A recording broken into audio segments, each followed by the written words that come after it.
Aha ni muri komine Mutimbuzi, zone Karama, mu ntara ya Bujumbura, aho ku nkengera ry'ibarabara ry'igihugu nimero 1 haciwe akabarabara k'abagenda n'amaguru.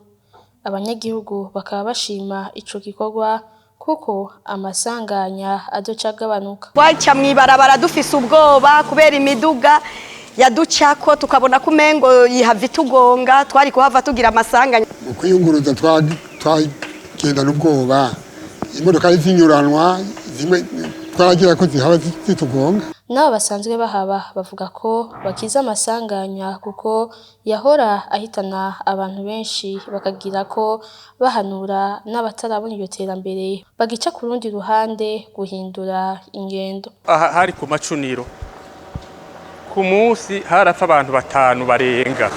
Amaheza yabera ngaha nta wasimba ibarabara, umuntu afise ubwenge ntiyoza kwigobeka munsi y'ibarabara kandi abona iri ridufasha insekirite akafrere sekirite kugira umudugu urinze ukarengana.